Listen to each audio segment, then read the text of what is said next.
this video I will be working with super cute Valentine's digital kits from my dear friend Anna.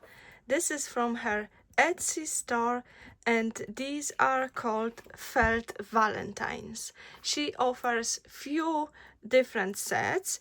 One of these is felt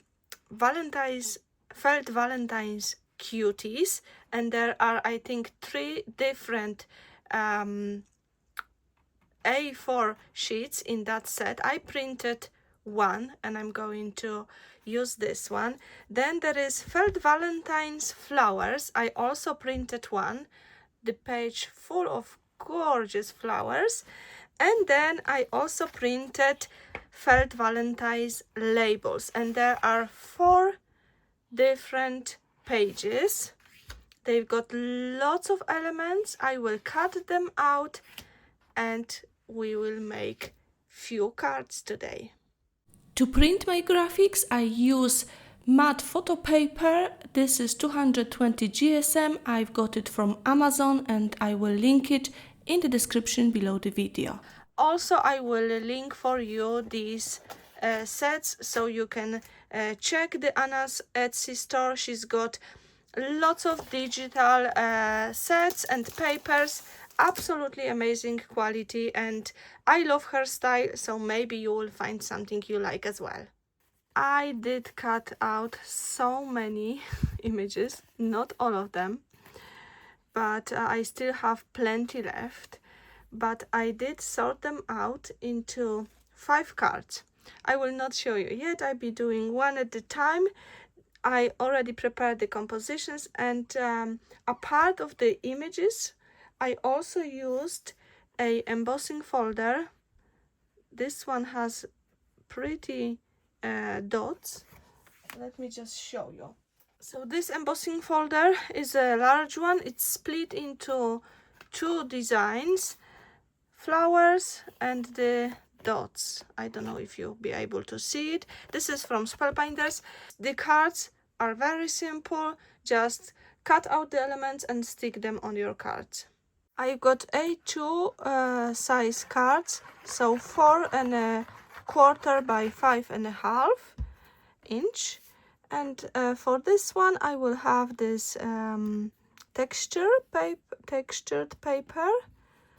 So this I'm going to attach with the glue, and then I will use the double-sided foam pads to attach my elements. I did cut it smaller than the card base because I like to have a border, but if you can cut it the same size as your card base. I'm going to speed up the creating process for you, as this is only attaching foam pads to your elements and then placing elements on the card. Sometimes I will have to use 2 foam pads on one element to have it leveled properly. Then I will finish off my cards with very small pearls at the end of the video, but I really wanted to focus on using only the printed elements to show you that even if you do not have yet any card making supplies at home, you can still make the cards by printing some elements. Big advantage of using digital kit is that if you need more elements, you can print more.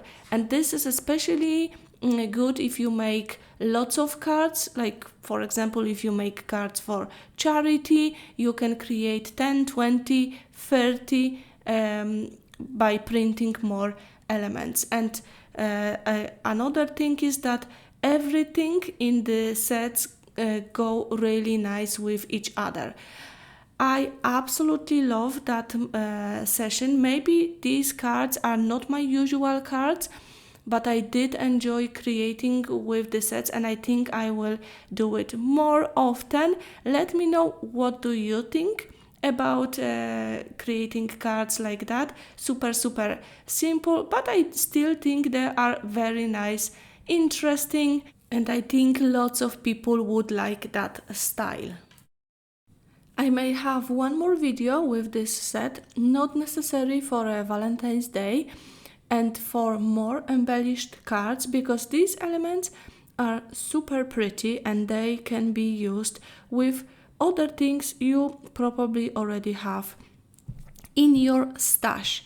Like I said, today I wanted to focus on very simple cards, pretty and easy for anyone to do, but I will use it for another project, and if not a video tutorial, then I will definitely make a short video. So I will be finishing my cards soon. You could add more elements here. You can always bring pieces of lace to add some texture, cheesecloth, twine, more sparkle, glitter, I don't know, glossy accent. But for me, adding pearls was totally enough. So my cards are ready now. I am in love with them, especially because they are so quick to make. Each card is different and they are perfect for Valentine's Day. Let me know what do you think about my super easy and quick cards. Would you like videos like that from time to time? Thank you so much for joining me today. Have a lovely creative day. Bye bye.